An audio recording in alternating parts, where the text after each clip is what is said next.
Hello, everyone, and welcome to Exploring Cinema. I'm Nate. And I'm Dylan. And I'm Adam.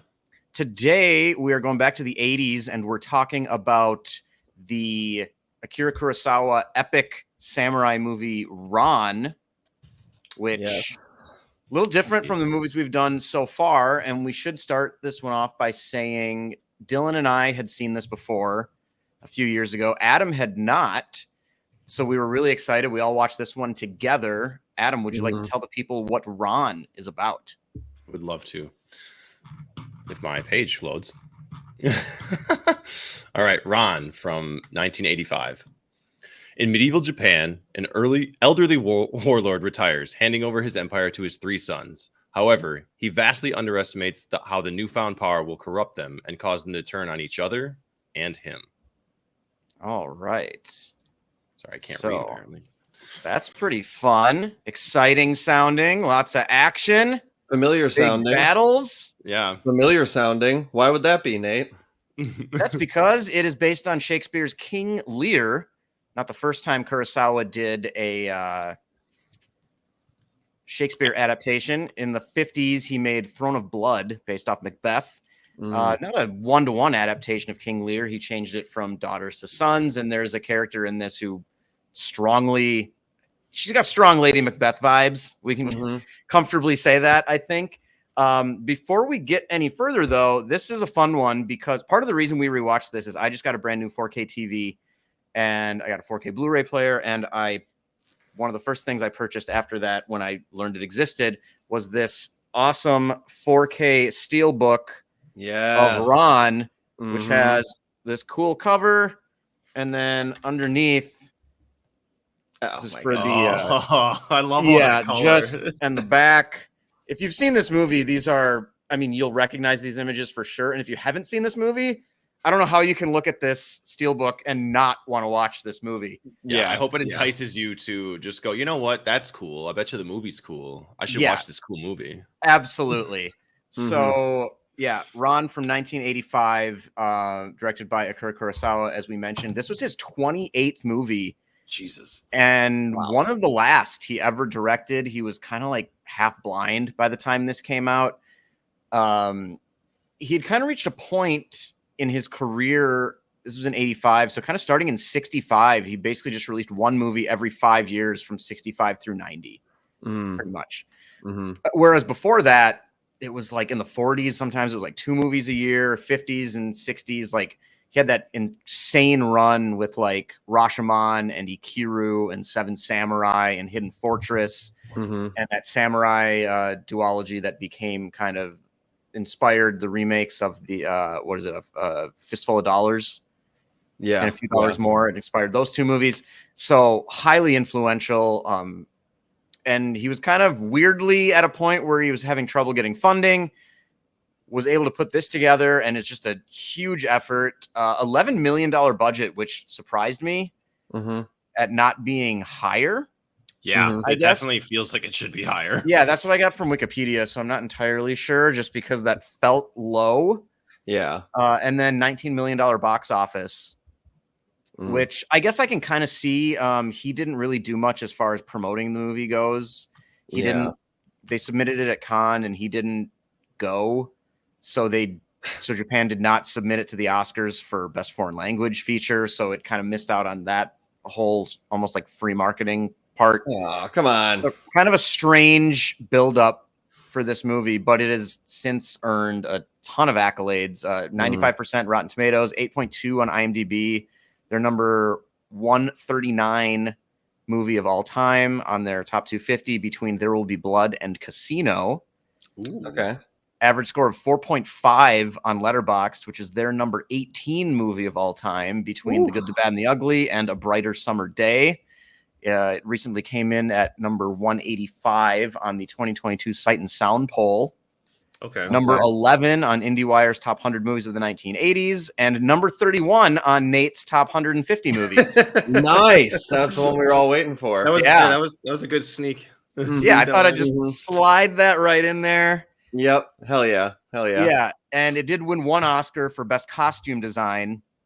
So I hope so.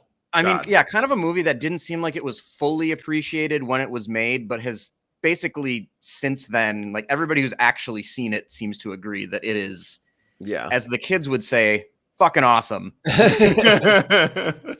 I feel comfortable calling this movie awesome. I mean, it's huge. And before we proceed, just want to remind people to like the video, subscribe to the channel. We do one of these kind of big extended breakdowns about once a week of just kind of any older movie that we're interested in watching. Soon we hope to have a decent enough schedule where we can preview next week's movie, but we're still kind of in the feeling it out and deciding phase for what we have coming up in September. But yeah, like and subscribe. That would help us out a lot. And then you wouldn't miss out on any of these big breakdowns that we do. Absolutely. So with that all said, opening statements. I'm curious about what Adam has to say since he was the one who was watching this for the first time. Yes. Yeah. This is so obviously you guys have given me some context for some things. Obviously you just mentioned, Nate, that Kurosawa was mostly blind when he filmed this movie. So this is the most colorful epic from a blind person I've ever seen. Like it's obviously we watched this in 4K, like you mentioned. So we went all out, and it really, everything pops. And I don't know whether the scenery was like deliberately grayed out, but every character is so bright and so specific. You can tell exactly what's happening, which you can't do with a lot of, say, modern action movies.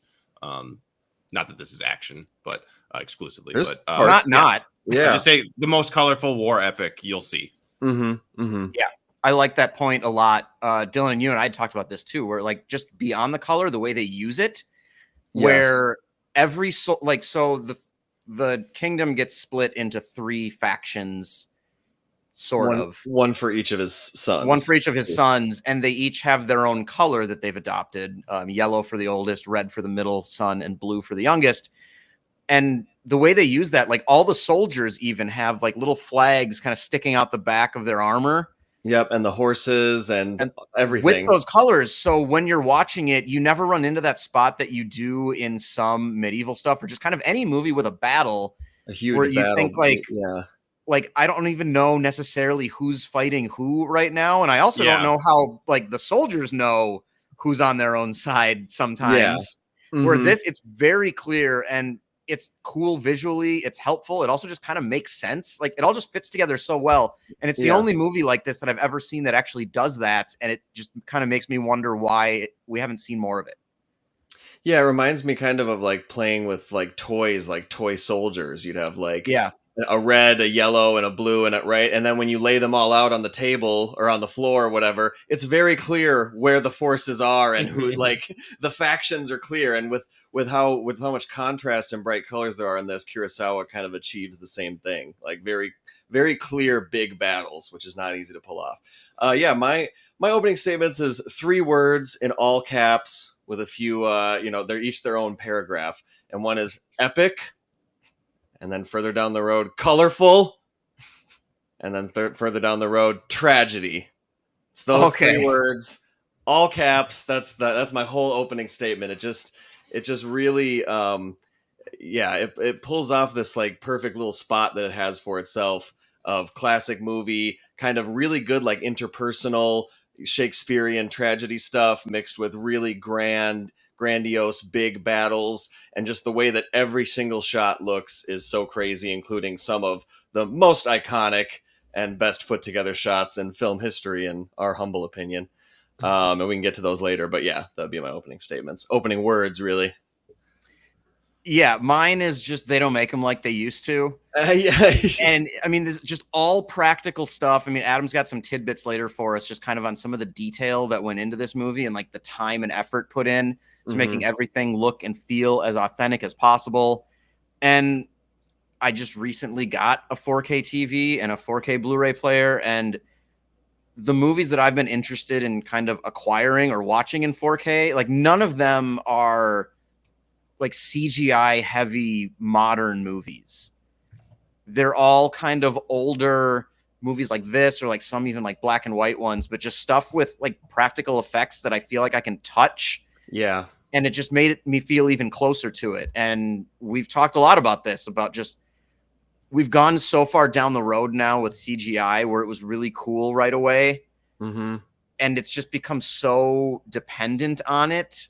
Yeah. Where there's just something really nice about going back, and especially movies through like the late 80s into the mid 90s, kind of the like right before CGI was starting to be, it was kind of around the corner and get used a little bit more, where just like the golden age of practical effects, kind of, where they were getting like really good at it. We've mentioned like some Tim Burton stuff, like the 89 Batman movie, which isn't a movie that I particularly love story-wise, but it just looks incredible. Yeah. Yeah. The one I always go back to is Jurassic Park.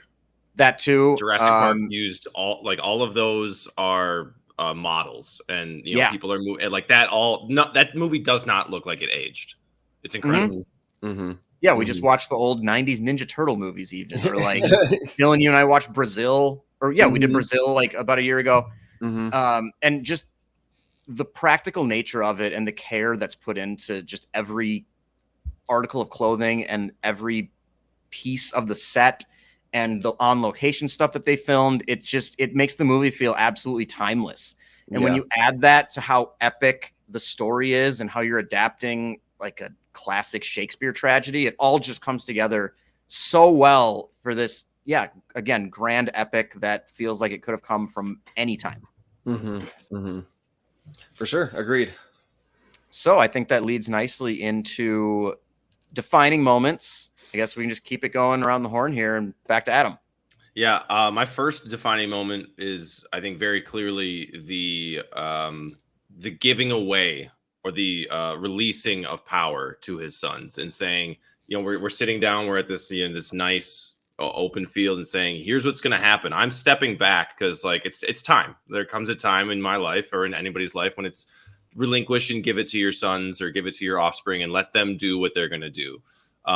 And it just absolutely backfires. And his youngest son is the one that speaks out and says, this is a terrible idea because these guys are who they are. And maybe you just don't see it because you're ruling a kingdom and you're just not as involved.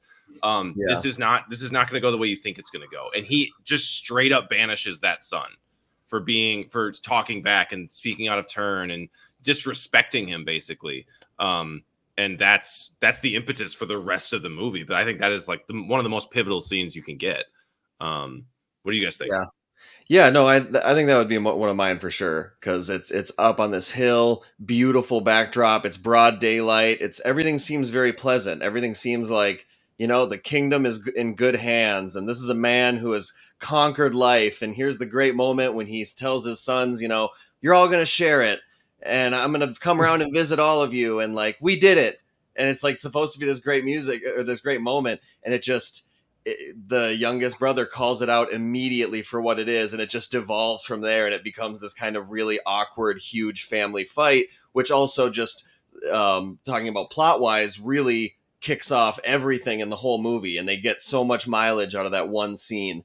So then later you can keep going back to, oh yeah, remember when he said this? Remember when the oldest son said this? Like, and so that's definitely that's one of my defining moments for sure. Yeah, that's a really good one. Buttering him up. That too, and that comes directly from King Lear, where it's kind of the one he should be trusting is the one who won't kiss his ass and is willing to tell him harsh truths, and that's the one that he banishes because he doesn't want to hear it. So I like that they kind of keep that, and it's just it's a phenomenal scene. Adam, did you have any more? The only other one I really have was after I forget her name, and I'm not going to be able to find it if I look Lady it up. Kaido. Thank you, Lady Kaido. As she finds out that her husband is dead, she makes a play, and that whole scene of her making the play is absolutely like.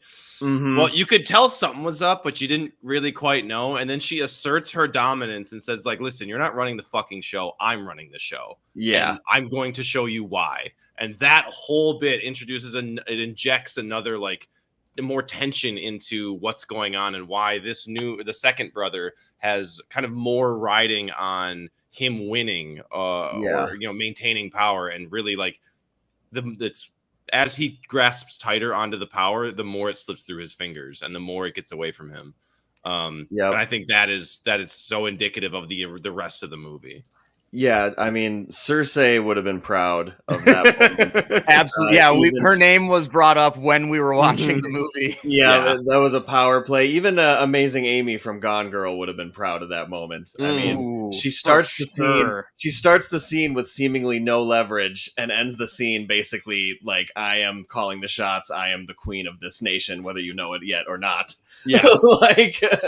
Fascinating. The ones I would add to that would be the absolutely iconic big betrayal battle when his two sons betray him and his guard is all killed, and just the way that that's done. I remembered some of the more iconic shots of him coming out of the burning temple, which is amazing feat of practical, just visual. I mean, building. I'm sure they had to build that whole thing. I don't know how many takes. We'll get there. Yeah, I will get there. That looked amazing. But even just that whole sequence, that shot is incredible. But everything leading up to that, his slow realization of what is happening, his loyal men being killed little by little. And it's that way of like, even while it was happening, it's chaos, but the way that Kurosawa films it, everything makes sense. Because in your head, you're like, okay, he's got like 50 guys that he keeps around him. And then you see elite guys too. Elite guys. And then you see like 8 guys go down here, 5 guys go down there. 4 guys go down there, and then there's like the holdouts, and then 3 more go, and then 4 more, and then it brings you all the way to like his most loyal soldier, who just at the end shouts up like, "It's over, man! Like, kill yourself. I'm sorry." And he we've done all we can do. Out, and his face that just basically goes into like a paralysis of just like, I can't believe like it's come to this. Just an incredible sequence. Just I love that. Those were the 2 that I had. Burning down the castle. Mm-hmm. That entire sequence is just incredible. And then what I just wrote in my notes as the Lady Macbeth scene. Yeah. Or the Cersei scene, you could pick,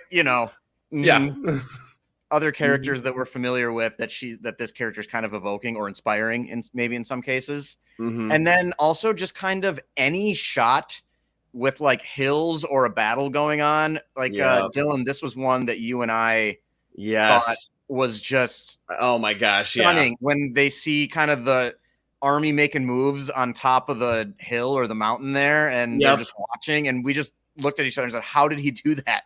The planning of just like the site planning that must have gone into those hills. I mean, I don't know if it's kind of in front of like a recording or anything, and it's kind of like an image, but either way, just the vision to kind of put that image together is incredible. We kind of went over the biggest ones, and then I mean, I'd also just add like the end as well. I think it's a very effective ending. When like you said again, Dylan, I can't remember her name. Lady Kaida or Kaide or whatever it is. When she reveals her primary motive at the end, and it kind of all clicks into place, and you just sort of know what she's been doing. How she saw this opportunity. She saw, a way to splinter and bring down the whole family, and she was like, I'm going to go for it. And it's very absolutely. That's the kind of long-term planning that I appreciate. It all starts with just because we haven't even met her at this point. We see the whole scene. He tries to break it down to his sons. They're like, no, it's a bad idea. And the first time we meet her, it all starts with her just being like, I sent away his concubines, or like his concubines were in my way and I made them get out of the way. And that's all it starts with. And then it goes to, and his guys are kind of loud too.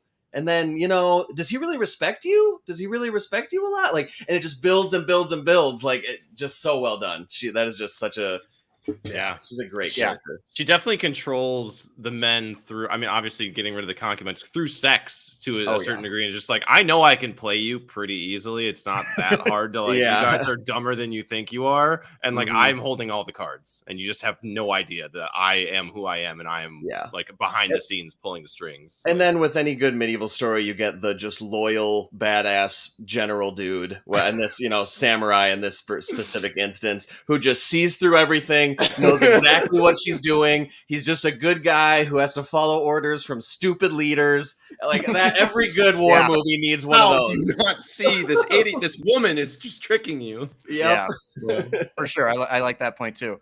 So, questions for the group. I can go first, or we can just kind of keep it going. No, I guess I'll go because my defining moments were kind of already covered by you guys. So he likes his questions better. That's what it is.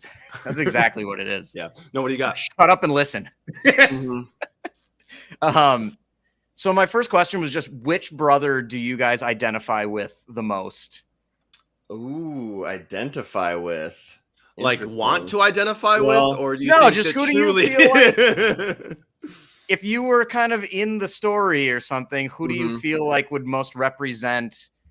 I'll go first. I mean, I'm an only child, so probably just the oldest son, because like it was kind of just he's been given everything kind of by who he is, and like they're like, oh, I guess you should inherit this, and then even when he at the beginning he's like, I don't really want it, like I don't really, you know, I don't know, this might be too much for me. I feel like if I had a younger brothers, and one was super like clearly the guy, I feel like I would be like, Dad, I appreciate it, but he should be the guy. Yeah. It's like, but I don't think I'd be like the younger brother who like called out his dad so publicly on his shit. Yeah. I don't know if I would do that either. I think you're supposed to, because this is who I would identify with. I think you're supposed to identify with the second brother, because he's very much like, well, I'm not going to say no, and I'm not going to say yes. I'm just going to go with whatever like is decided. Yeah, like, it benefits me. It benefits me, so I'll go with it. But like, I'm either next in line, or like I have to kill my brother, and like, it's probably not going to happen. So like, oh, he's dead. I guess I get it. Like. Yeah, it's not. He doesn't ever really pick a side. He does say like, "Oh, he's kind of right," but he's like, "Oh, but I stick with the big brother because it's more beneficial for me. I get more things out of it." He kills his older brother though. He does. He has a guy. I mean, like, until that point, you're supposed to, I think, definitely identify with him in a way where he just kind of goes with the flow, and doesn't really make a call. But then he does, and like he's the guy that like really stirs the pot, really. I mean, I'm a middle kid, so it tracks. We're just gonna be just like chaotic neutral, just like whatever is like chaos, we're gonna do it. It's just Mm-hmm. Which is coincidentally the translation in English of what Ron means. Yeah. What is it? Chaos. Yeah. Yeah, Dylan, I kind of agree with you on the younger brother, where there's like after that sort of blow up at the beginning, you're kind of with him. Yeah. But each one of them has a moment where you're kind of like, I don't know about that. Yep.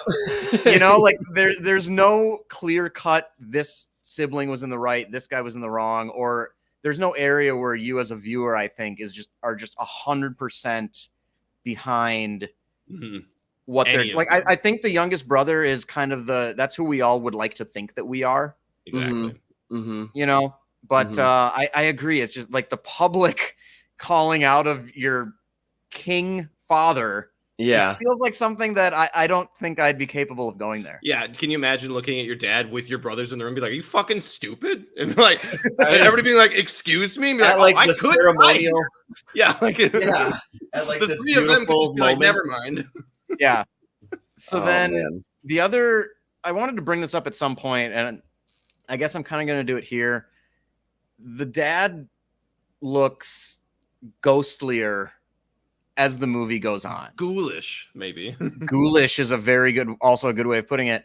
And this time watching it, I was thinking about how he's sort of, in a way, kind of cheating death slightly by passing his kingdom on before he dies, where he's kind of circumventing that, where he's allowing himself to view something that he maybe shouldn't be alive to see. Yeah. You know, where like he's supposed to die and the eldest son is just supposed to take over. And that's the way that world is supposed to work. Yeah. And he kind of tries to circumvent that by retiring early, but then still trying to influence what's going on with the younger generation from essentially, in a way, like beyond the grave. Yes. Or that's the way I think the movie represents like how like feckless of an attempt that is.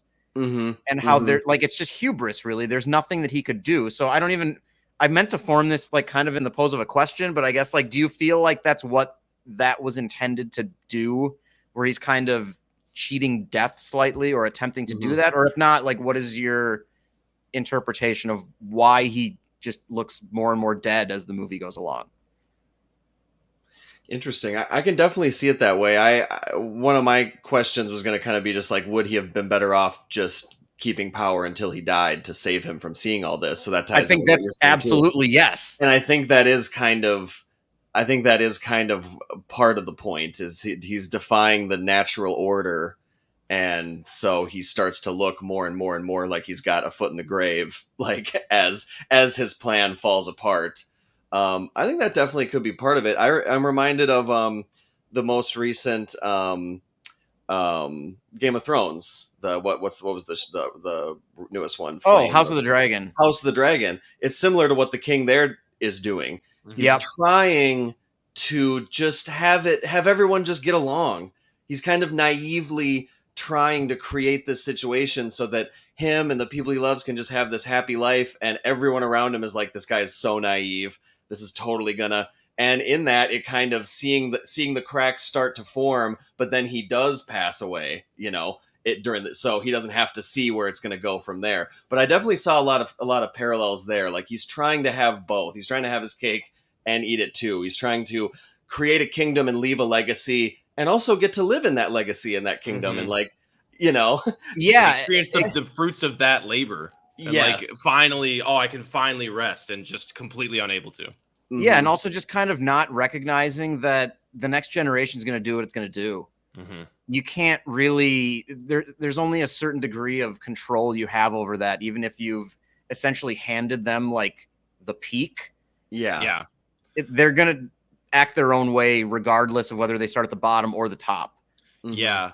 I feel that way. I kind of took that as the same thing, as like, no matter what you accomplish, it will always change based on the next generation. Like, what's that? I think there's a quote that's something like that. That's like, hard times create strong men. Strong men create good times create weak men, and weak men create hard times. That whole like cyclical nature of, I've done everything I can do, and I finally like made a lasting peace. And now the inner turmoil, put that as like a government, put that in as, these people trying to rule the kingdom, all of that, like, it will eventually fail from within.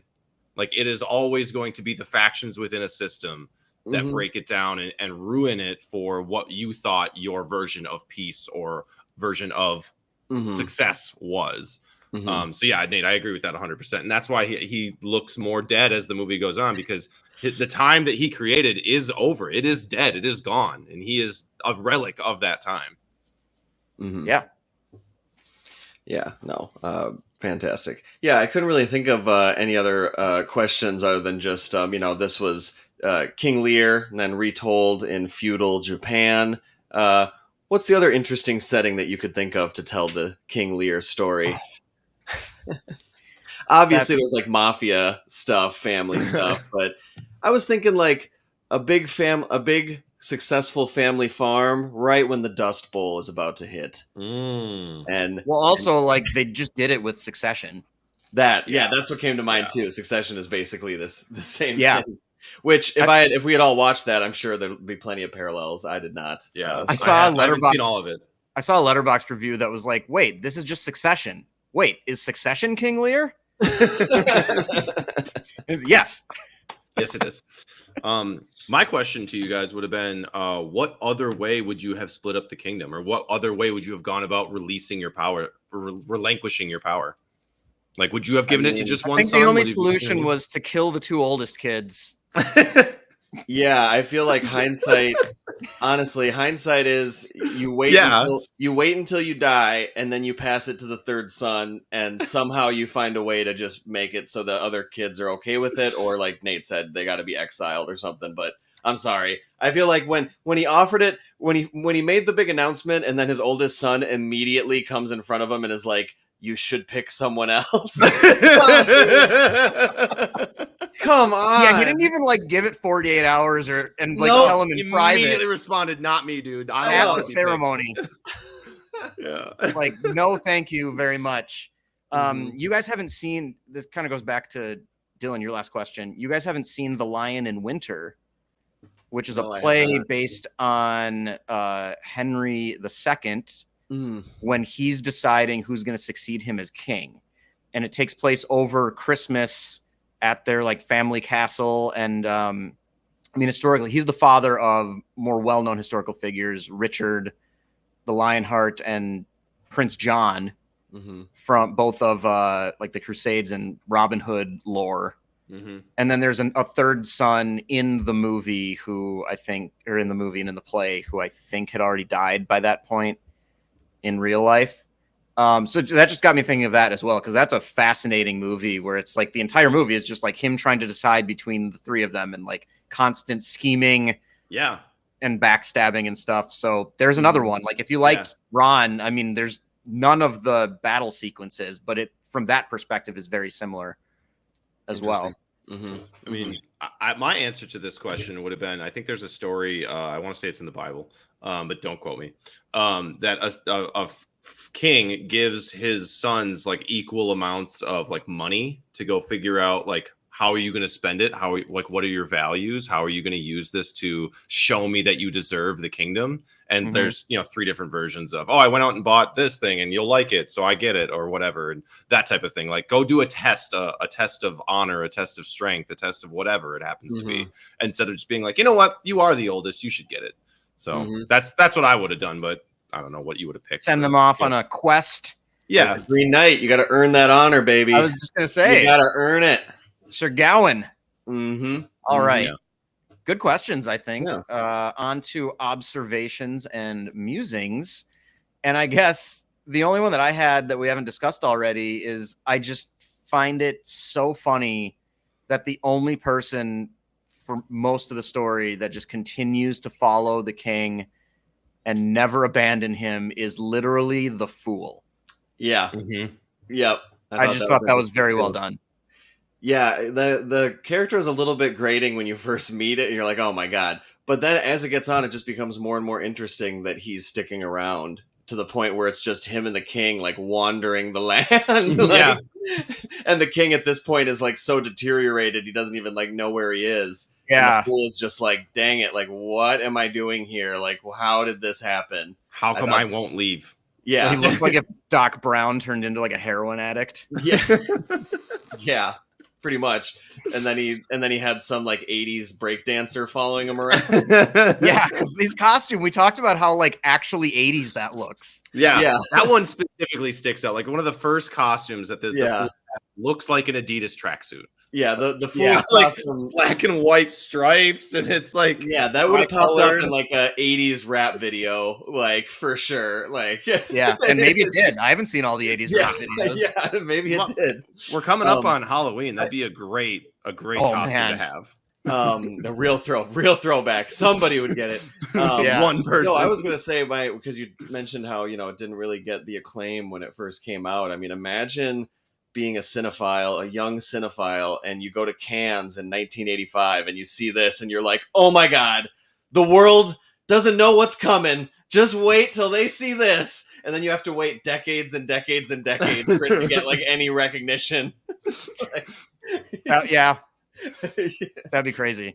Some like 60-year-old guy like, finally! I told you all. Or like finally like Braveheart comes out and then that guy is just like, yeah, you like Braveheart? Check this out. I got one. 20 years prior. And that was the other thing. I just 10 years before.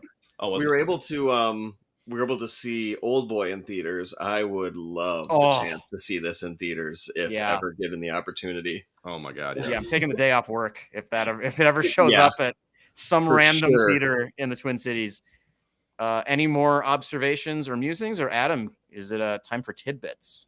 Well, the only thing I'll say, because I want to talk about that color a little bit. I know we touched on it a little bit, but because it's so effective, it pops so well. I feel like the front half of the movie you're dealing with, there's a lot of dust in this movie, so it's clearly, obviously it's in the island of Japan. It must be a lot more volcanic than I ever knew, or a lot more like, I guess, beachy. Parts of it, yeah, parts of it. And where these kingdoms are, it looks like it's all just like volcanic rock or volcanic ash is just like settled, and that's what makes the color pop so well. That shot you showed earlier of the armies on the hill.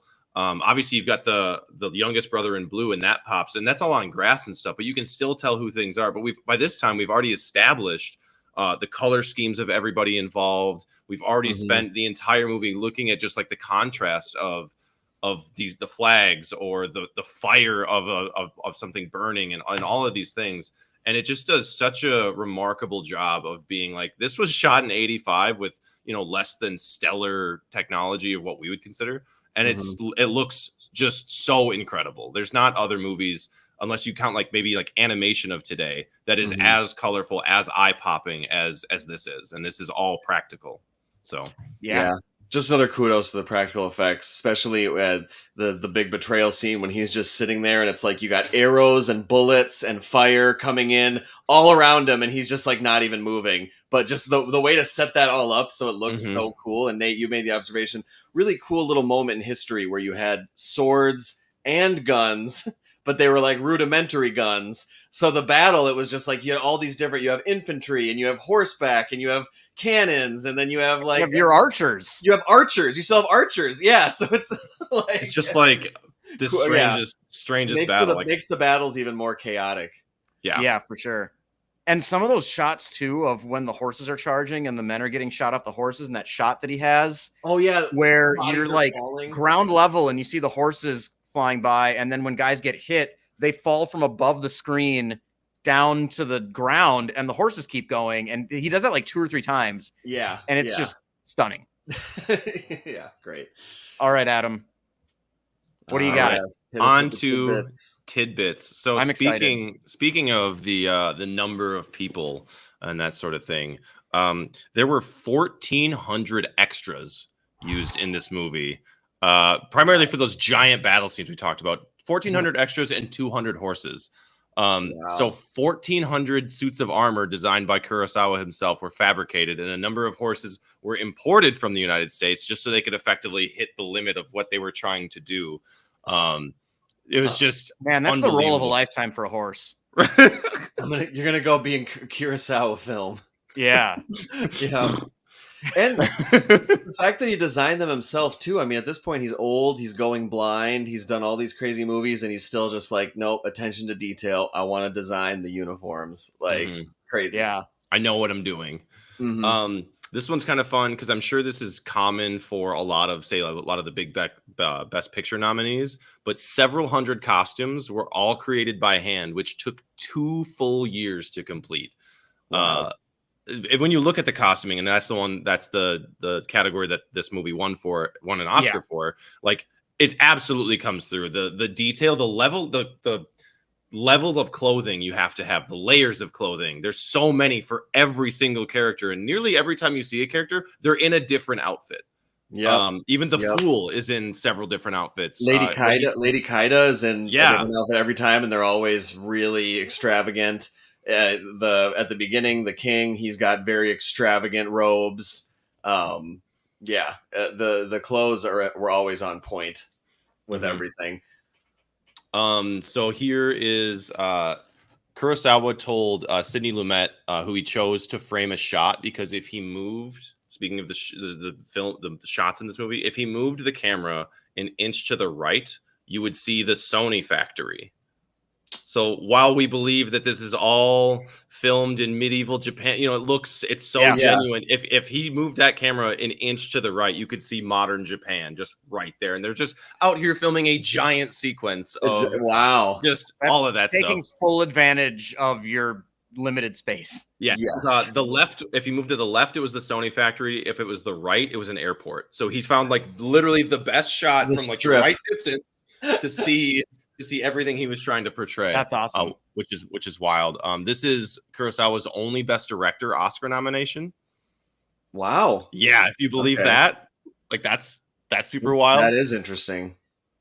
He relied on the advice of one of his advisors for battle sequences because that advisor was a former soldier. So he was able to dictate what formations were supposed to look like, which is why the final battle between fucking everybody just looks so impressive as people are like lining up and figuring out where the archers are going to go and where this is going to go. And the strategy is clear. Yeah. The strategy is easy to follow. Very easy to follow, which a lot of modern movies, you're like, oh, there's just a bunch of people in camo shooting at each other. Or, you know, like, oh, there's 10 guys around a tank or something, you know? Yeah, it's 100 guys in gray armor against 100 guys in black armor. And then they all get muddy. And it's like, what's happening right now? Yeah, everyone's got the same type of sword or the same type of lance. Are you describing the Battle of the Bastards, Dylan? I mean, that's one of them, but even there's worse examples too. I was thinking the one in what is it, The King with Timothy Chalamet. Yeah, a lot of those fights are all the same. That's a nice. Don't you dare say a bad word. I'm not saying it's bad. I'm saying. So a couple left. Kurosawa referred to his previous film Kagemusha as a dress rehearsal for this movie.